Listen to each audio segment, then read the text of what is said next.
Investment in securities are subject to market risk. Please carry out your due diligence and read all the related documents carefully before investing. Channel को subscribe करना ना भूलें और हमारे ताज़ा video सबसे पहले देखने के लिए बेल आइकन को दबाएं।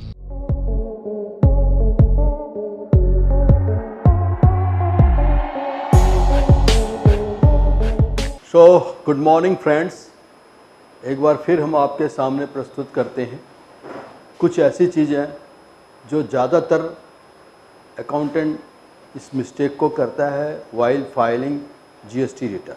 जीएसटी रिटर्न्स को फाइल करते हुए बहुत सारे अकाउंटेंट इन सारी चीज़ों को नज़रअंदाज कर जाते हैं, जिसका परिणाम घातक हो सकता है।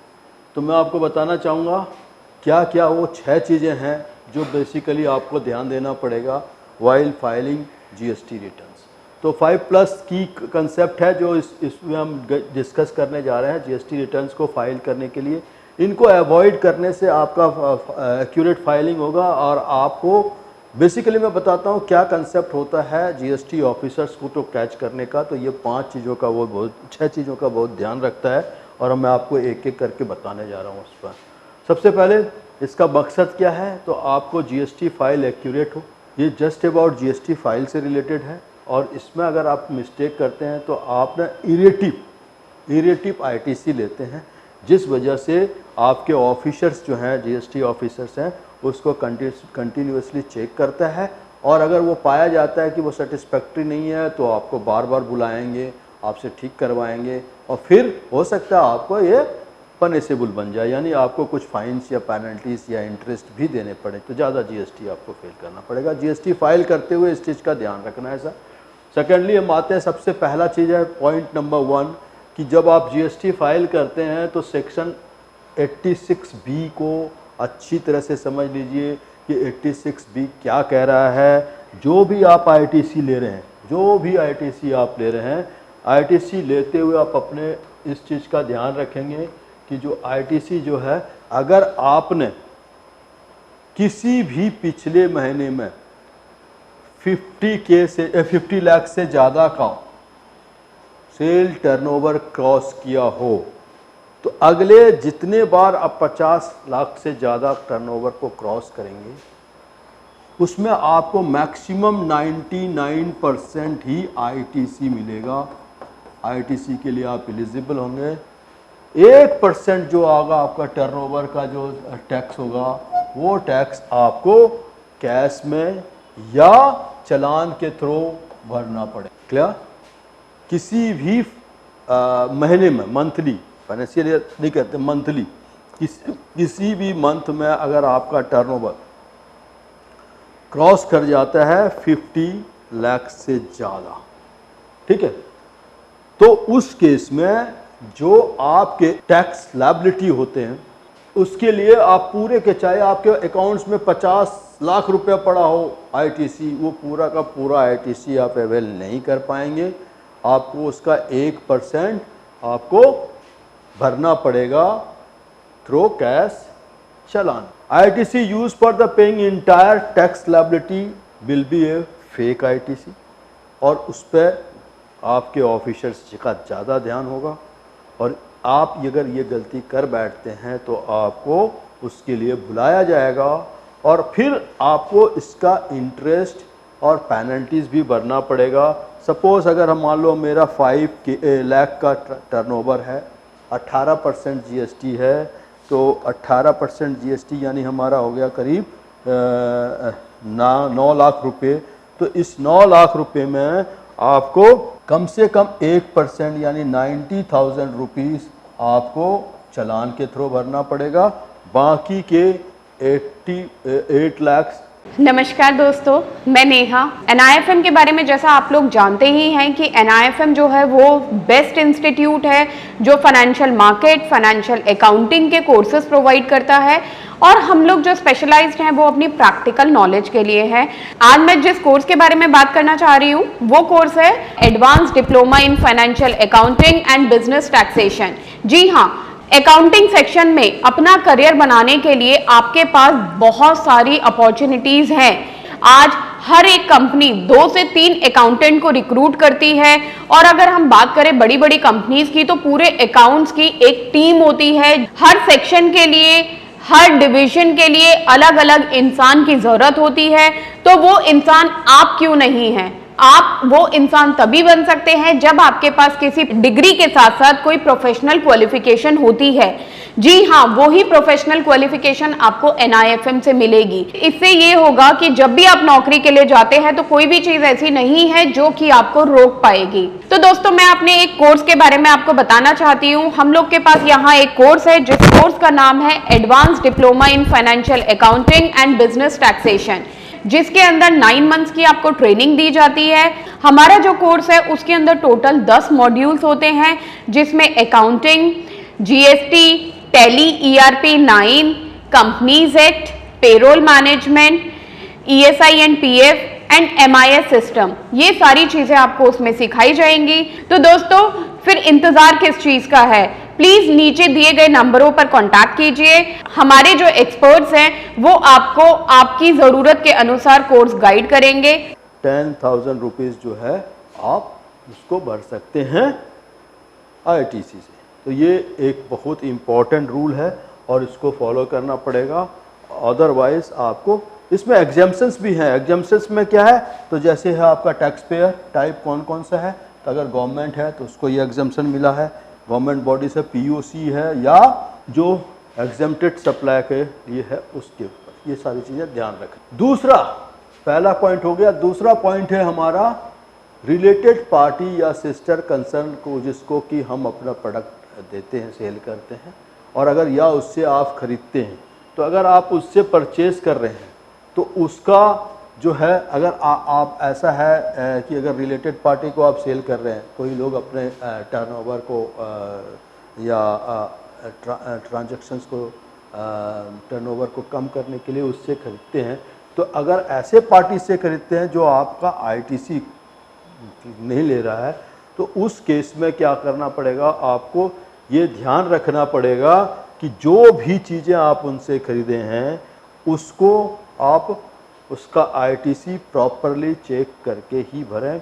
क्योंकि यहाँ पे हम ये मिस्टेक कर बैठते हैं कि अगर इस केस में सबसे बड़ा प्रॉब्लम क्या है, अगर वो आपका, जैसे आपका किसी सप्लायर से खरीदते हैं और वो ITC क्लेम नहीं करता, तो उस केस में तो आपने किसी रिलेटेड पार्टी को सेल किया और उसने ITC क्लेम नहीं किया, तो उस केस में क्या है, ये आपके लिए एक क्वेश्चनेबल इवेंट्स बन जाता है। और आपको इसका ध्यान रखना होगा कि उस तरह के जो भी सेल्स आपने किए हैं वो प्रॉपरली चेक किया हो और जेन्युइन इनवॉइसेस के साथ किया हो, क्योंकि यहाँ पे कई लोग ट्रांजैक्शंस को कम करने, टर्नओवर्स को कम करने के लिए परचेज। अगर तीसरा पॉइंट्स ये है कि अगर आपके सप्लायर ने आपको बिल दिया था, at the time of issuing bill आपका सप्लायर जो था वो रजिस्टर्ड था, वो रेगुलर था, और उसने आपसे GST कलेक्ट किया, यानी आपका रेगुलर डीलर से आपने परचेज़ किया। At the time of purchase से पहले उसका GST कैंसिल हो गया, या और लेकिन उसने आपसे GST चार्ज कर लिया, तो इसको याद रखिएगा। फाइल करते समय आपको 2A में भी देखना है, इसको चेक करना है, कहीं इस स्टेटस को आपको चेक करना है, कहीं ऐसा तो नहीं कि जिस समय हमने उससे परचेज़ किया था उस समय ही उसका स्टेटस जो है कैंसिल था। तो उस केस में आपको इसका ध्यान रखना है। आप अपने 2A में जितने भी सप्लायर्स ने आपको दिखाया है ITC, उसका आप चेक कर लो स्टेटस वाइल फाइलिंग। आप अपना ये चीज़ कंफर्म कर लीजिए वाइल फाइलिंग 3B। जब आप अपना GST 3B फाइल करते हैं तो उसके पहले इन सारी चीज़ों को ध्यान में रखते हुए जो भी चीज़ें हैं, जो स्टेटस हैं, उसको चेक कर लीजिए कि कहीं ऐसा तो नहीं कि इसका कैंसिल स्टेटस आ रहा है। अगर उसका कैंसिल स्टेटस आ रहा है और आपने ITC अवेल कर लिया है, तो उस केस में आप उसको रिवर्ट कर लीजिए उतने ही करस्पॉन्डिंग अमाउंट का, वरना ये आपके लिए एक पनिशेबल ऑफेंस यह है, ब्लॉक कर दिया जाएगा आपको ITC, और या तो उसका ITC डिसॉल्व कर दिया जाएगा उस केस में। तो इस चीज़ का ध्यान रखिए। आप बिफोर फाइलिंग GSTR 3B उसके ITC स्टेटस को जरूर से जरूर चेक कर लीजिए। नेक्स्ट स्टेप, अगर आप क्रेडिट रिवर्सल करते हैं, ऐसे कोर्स के बारे में बात करना चाह रही हूं जिस कोर्स को करने के बाद आपके लिए सारे दरवाजे खुल जाते हैं। आप जो करना चाहें वो कर सकते हैं। आप इस फील्ड में जॉब करना चाहें, आप जॉब कर सकते हैं। आप अपना खुद का ब्रोकिंग हाउस ओपन करना चाहें, आप अपना ब्रोकिंग हाउस ओपन कर सकते हैं। आप सेल्फ ट्रेडिंग करके पैसा कमाना चाहें, आप वो कर सकते हैं। आप फ्रीलांसिंग करना चाहें, वो कर सकते हैं। तो दोस्तों, ऐसी चीज आपको कहां मिलेगी जिसके बेसिस पर आप कुछ भी कर सकते हैं और बहुत सारा पैसा अर्न कर सकते हैं। कोर्स का नाम है advance diploma in financial market management. Advance diploma in financial market management जो कोर्स है, ये NIFM national institute of financial market का सबसे बेस्ट कोर्स है, क्योंकि जिस भी स्टूडेंट ने ये कोर्स किया है वो आज बहुत ही अच्छे लेवल पर जॉब कर रहा है। Advance diploma in financial market management के कोर्स की ड्यूरेशन है 1 ईयर, और 1 ईयर के अंदर हम लोग आपको वो सारी चीजें सिखाते हैं जो चीजें रिक्वायर्ड होती है इस इंडस्ट्री में एंटर करने के लिए। इस कोर्स के 5 लेवल्स होते हैं जिसमें हम लोग बेसिक से लेके एडवांस तक सब चीजें सिखाते हैं। और दोस्तों, हमारे यहाँ पे जो हमारे टीचर्स हैं वो बहुत ही एक्सपीरियंस टीचर्स हैं। 15-15, 20-20 साल के साथ उनका एक्सपीरियंस है और उनको इसी मार्केट का एक्सपीरियंस है। प्रैक्टिकली वो लोग आपको टीच करेंगे और they are very down to earth. आपको किसी भी टाइम पर कोई भी डाउट है, कोई भी क्वेरी है, आप एक चीज को अगर 10 बार भी पूछेंगे तो वो आपको बड़ी ही इजीली आपके डाउट्स क्लियर करेंगे। किसी को पेमेंट दे रहे हैं आफ्टर 180 डेज, ध्यान से सुनिएगा दोस्तों, ये बहुत इंपॉर्टेंट है।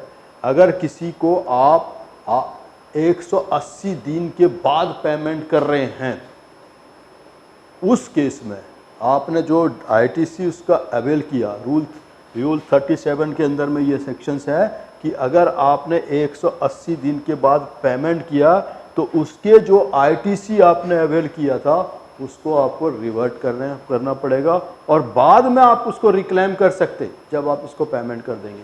और मान लीजिए आपने पेमेंट किया ही नहीं, अभी भी वो ड्यू है, 180 डेज के बाद भी वो ड्यू है, तो उस केस में जो आपने उसका ITC अवेल किया है उस ITC को रिवर्स करना पड़ेगा, otherwise it will be a difficult for you. और अगर मान लीजिए आपने फिर बाद में उसको किया तो ये ITC आप ले ही नहीं सकते, this ITC you can not correct. तो ये याद रखिएगा, अगर आपने ले लिया है इसको तो हाँ, अगर आपने पेमेंट कर दिया फिर दोबारा से, तो जब आप पेमेंट किए तो उसको रिक्लेम कर सकते, but during the filing process आप इसका ध्यान रखना है कि क्या 180 दिन से ज़्यादा हो गया। अगर 180 दिन के ज़्यादा हो गया तो जितने दिन आपने डिले किए उसका इंटरेस्ट भी आपको देना पड़ेगा ITC पे, वो भी भरना पड़ेगा। अब प्लस अगर आपने पेमेंट किया ही नहीं तो आप उसको रिवर्ट कर लीजिए, वरना ये आपके ऑफिसर्स आपको। नेक्स्ट स्टेप आ जाते हैं, common input use for the, ऐसे परचेजेस होते हैं। मान लीजिए आपने एक ऐसा एडवर्टीजमेंट कराया, ऐड दिखाया जिसमें कि आप जो सेल कर रहे हैं, ऐसे प्रोडक्ट को सेल कर रहे हैं जो उसमें टैक्सेबल प्रोडक्ट भी है और कुछ नॉन टैक्सेबल यानी एग्जेम्प्टेड भी है। मान लीजिए आपने इसमें 10 लाख रुपए का ऐड दिया, ठीक है, तो आपने 10 लाख रुपए का ऐड कर दिया इसको, और इसका मान लीजिए 18% GST है, तो कितने हो गए, 1,80,000। 1,80,000 का ITC आपने ले लिया। दोस्तों ध्यान से देखिएगा, 1,80,000 का ITC आपने ले लिया, लेकिन ये जो एडवर्टीजमेंट कराया था उसमें आपने 2 तरह के प्रोडक्ट को सेल किया है। एक वो प्रोडक्ट है जो टैक्सेबल है और एक एग्जेम्प्टेड प्रोडक्ट भी है। तो आपको एग्जेप्टेड प्रोडक्ट के परपोर्शनेट को लेके, इसके परपोर्शनेट के लेके जितना भी टैक्स बनता है उतना आप उसको लेस कर दीजिए ITC से। मान लीजिए हमने जो सेल किया था उसमें 10 लाख रुपए जो एडवर्टीजमेंट में खर्च किया था, उसमें जो प्रोडक्ट सेल किया, मान लो हमने 1 करोड़ का सेल किया, जिसमें से हमने 80 लाख जो है वो टैक्सेबल था और 20 लाख जो है वो हमारा नॉन टैक्सेबल है, तो उस केस में ये 20 लाख का जो आपने आईटीसी है, इसके प्रोपोर्शनेट जो आईटीसी बनता है, यानी करीबन आपके 36,000 रुपीज़, वो आप इसको लेस कर देंगे, ये रिवर्सल लेना पड़ेगा आप। तो ये 5 चीज़ें जो हम आपको बताएं, ये बहुत इंपॉर्टेंट है। छठा चीज़ है कि हम ना आईटीसी क्लेम करते हैं कैपिटल गुड्स पे, कैपिटल गुड्स पे आईटीसी क्लेम करते हैं। और कैपिटल गुड्स के लिए कंडीशंस क्या है, गवर्नमेंट ने कंडीशन दे रखा है कि जो आईटीसी है आपका तभी अवेल कर सकते हैं जब वो गुड्स आप कम से कम 5 साल तक, 5 ईयर्स तक उसको यूज़ कर। लेकिन मान लीजिए आपने कोई प्रोडक्ट खरीदा है ना, उसको 5 साल के बजाय आपने 3 साल में ही सेल कर दिया। 5 साल यूज़ करके अगर आपने सेल किया तो ठीक है, आप आईटीसी ले लिए।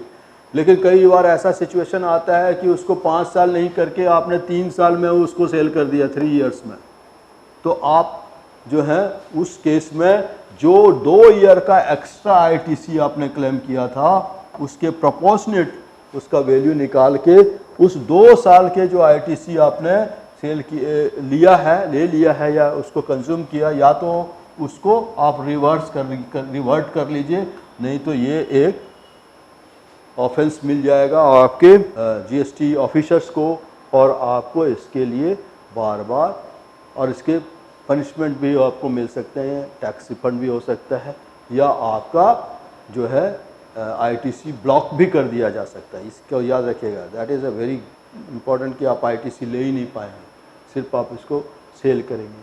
तो दोस्तों ये सारी चीज़ें आपको ध्यान रखना है। हमने बताया कि क्या क्या वो चीज़ें हैं जो यूजुअली बहुत सारे अकाउंटेंट को ये पता नहीं है और वो ये गलती कर बैठते हैं, डेलिबरेटली नहीं करते, अनजाने में करते हैं या जानबूझ के करते हैं। तो जो आपका जीएसटी ऑफिसर्स है वो इसको प्रॉपरली चेक करेगा और उसी के बेसिस पे आपको आईटीसी का क्लेम मिलेगा। तो कंक्लूजन इज़ दैट कि आपको सेक्शन 87B को अच्छी तरह से समझ के उसके हिसाब से क्लेम लेंगे। क्यों? क्योंकि आपको इंश्योर किया जाता है यहाँ पे कि आप जो भी इनवॉइसेस लेते हैं उस इनवॉइसेस में जीएसटी कंप्लायंसेस है कि नहीं, उसको ध्यान से देखेंगे। फिर चेक करेंगे तो GST status before filing the ITC, यानी जीएसटीआर 3B फाइल करने से पहले उसके जीएसटी स्टेटस को कंफर्म कर लेंगे ताकि आपसे कोई मिस्टेक ना हो जाए, और इसको ध्यान रखेंगे। फिर आप करेंगे ट्रैक द पेमेंट साइकिल्स। अगर आपने पेमेंट 180 डेज से ज़्यादा कर दिया तो उसको रिवर्ट कर लीजिए, जब आपने पेमेंट उसके बाद किया तो फिर आप उसको दोबारा से क्लेम कर लीजिए। फिर हमने देखा apply the rule 42 and 43 common inputs and exemptions of the, अगर आपने कोई ऐसा एक्सपेंसेस किया जिसमें कि आपको सेल कर रहे हैं एग्जेम्प्टेड आइटम्स भी और टैक्सेबल आइटम्स भी, तो उस केस में इसका ध्यान रखिएगा कि इसको सेक्शन 42 एंड 43 को फॉलो करके आप उसके करस्पॉन्डिंग जो है अमाउंट है उसको उसका आईटीसी रिवर्ट कर लेंगे। और उसके बाद आपको अगर किसी कंपोनेंट्स को 5 साल से पहले अगर सेल कर रहे हैं तो इस बात का ध्यान रखना पड़ेगा। That's what I says. तो this is what I have done. Thank you being with us and hope for the best. Okay, so आप सबों को आने वाले फेस्टिवल की शुभकामना।